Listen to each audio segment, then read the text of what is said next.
아내에게 몸을 팔도록 시켰던 장모님 그 빚은 부모 대신 갚아줘야 해. 오늘 서녀는 아내의 불륜 사실을 알게 된 어느 남편의 사연입니다. 그럼 지금 바로 시작하겠습니다. 어느 날 아내의 불륜을 알게 되었다. 나는 그때 32살이고 아내는 29살이었다. 아내는 전업주부이다.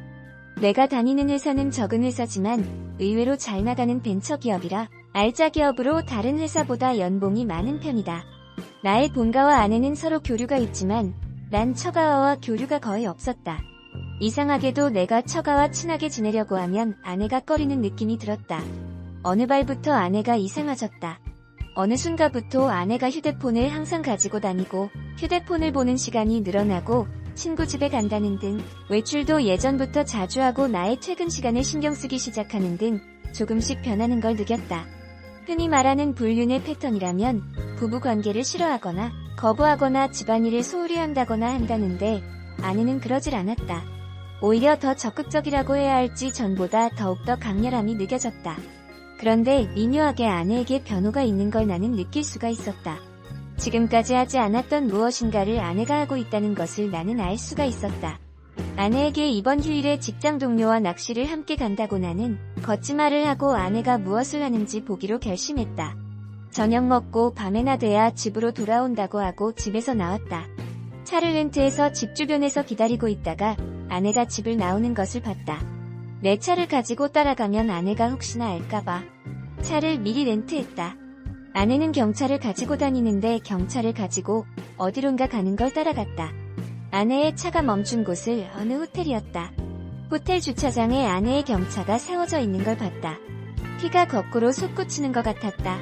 당장 달려가 아내의 목덜미를 잡아채고 싶었지만 확실하게 증거를 모으고 덮치는 나을 것 같아 그날 겨우 참았다.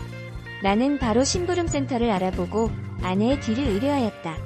그런데 심부름센터에서 알아본 것은 내가 상상하고 있었던 것과는 크게 빗나간 것이었다. 아내가 다른 남자와 호텔에 들어간 것은 사실이었다. 호텔에까지 들어가서 확인한 것은 아니지만 심부름센터에서 나온 증거를 보면 불륜이 확실했다. 아내의 상대도 의뢰를 했었다.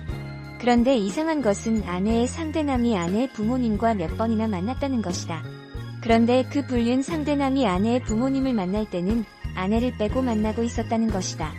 적어도 아내와 함께 다 만난 적은 내가 심부름센터에 의뢰한 기간에는 단 한 번도 없었다. 심부름센터 직원이 알아온 정보는 너무나 충격적이었다. 어떻게 이런 일이 다 있나 싶었다. 아내의 불륜에 대한 진실은 아내의 부모가 아내에게 몸을 팔도록 시키고 있었던 것이다. 그 상대남은 아내의 부모가 돈을 빌린 곳의 관계자인 듯하면 남자는 아내가 몹시 마음에 들었기 때문에 아내 부모의 빚을 개인적으로 인수해주겠다고 제의한 것 같다. 정기적으로 아내를 호출해서 일에 얼마씩 하는 것처럼 빚을 제하고 있었다던가 아내 부모님과 만나고 있던 것은 빚을 제외한 금액을 확인하는 것으로 보인다고 한다. 아내의 부모님이 처음에는 사위인 나에게 빚을 떠넘기려고 했던 것 같지만 그렇게는 안 하려고 아내가 몸으로 하게 된 것이다. 장인 장모는 남자로부터 내민 조건을 받아들이도록 강요했다고 한다. 당연하지만 아내 자기는 이것을 처음에는 격렬하게 거부했지만 자신이 자신도 모르게 부모의 연대 보증인으로 된 것을 알게 되어 어쩔 수 없이 하게 된 거라고 한다. 거듭되는 부모의 강요에 의해 어쩔 수 없이 하게 돼버린 것이다. 이 모든 게 장인 장모가 마음대로 저지른 일이다. 아내는 내가 처가와 친하게 지내려고 하는 걸 내키지 않아 하고 자꾸만 거리를 두게 한 것은 나에게 빚을 대신 떠맡는 이야기가 나오는 걸 막기 위해서란 걸 이제야 알게 되었다. 동시에 내가 또 이 사실을 알게 될까봐 걱정한 것 같기도 했다. 관계시 적극적으로 한 것도 나의 기분 탓은 아니었고 속죄하는 의미가 있었던 것 같았다. 이것만으로도 도저히 믿을 수가 없는 비현실적인 사건이었고 만약 이것을 아내의 입으로 들었다 하더라도 도저히 믿을 수가 없다고 생각한다. 나는 무심결에 눈물이 나와버렸다. 이런 엄청난 일이 일어나고 있었는데 나는 지금까지 전혀 모르고 생활하고 있었다니. 심부름센터에 아내를 데리고 가서 같이 이야기를 들었다. 이야기를 다 듣고 나서 내가 고개를 숙이고 입을 꽉 다물고 있는 것을 본 아내는 떨리는 목소리로 미안하다고 계속 되풀이했다. 몇 번째일지 모를 미안해요를 듣고 나서야 제정신으로 돌아온 나는 아내에게 말했다. 지금까지 당신에게 일이 일어난 걸 알아차리지 못해서 정말 미안해. 당신을 버리는 일은 절대로 하지 않을 거야. 그 말을 들은 아내는 나에게 매달려 울기 시작했다. 이렇게 해서 나는 아내의 의혹을 해결이라고 해야 할까? 어쨌든 사실을 알게 됐다. 그러나 중요한 것은 아내 부모님과 상대남에 대해서 아직 아무것도 해결되지 않았다. 그 사람들을 어떻게든 하지 않았다. 그 사람들을 어떻게든 하지 않으면 아내와 나는 안심할 수가 없을 것 같았다.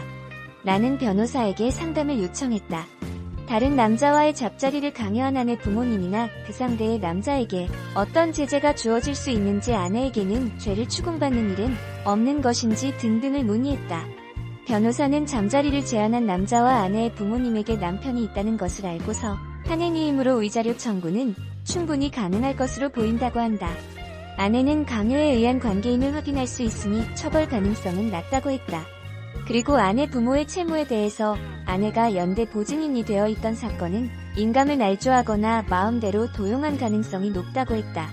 아내의 희망으로는 그래도 치부모이고 형사사건으로 만들고 싶지 않고 앞으로 부모 체부랑 관련되지 않도록 해주기만 하면 그것으로 좋다고 했지만, 아내의 부모는 집행유예가 아니라 징역형이 나왔다고 한다.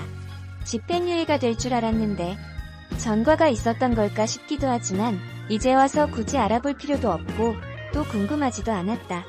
아내는 그래도 자기 부모라고 신경을 쓰는 것 같긴 했다. 그 남자와는 합의가 되었다. 그 남자는 자기는 모르는 척하고 넘어가려는 걸 신부를 센터에서 의뢰해서 나온 증거들을 보여주고 합의를 안 하면 고소하겠다고 하니 재판으로 자기 말고 바로 합의하자고 했다. 아내 부모들이 징역형을 받은 걸 알고 있을 거라고 생각된다. 이 모든 걸 다 해결한 후에 나는 어머니에게 말씀을 드렸다. 나는 유치원 무렵부터 어머니하고만 같이 살았다. 아버지와 가정폭력으로 어머니와 나는 둘이서 된 것이다. 어머니는 당신 자신도 상당한 폭력을 받고 지냈기 때문인지 학대받은 아내를 가엾게 여기고 아내를 껴안고 함께 우셨다. 함께 아파하셨다. 지금 나와 아내, 어머니 이렇게 세 명이서 평화롭게 잘 살고 있다. 네, 오늘 사연 잘 들었습니다. 항상 행복하길 바라겠습니다. 오늘 사연은 여기까지고요.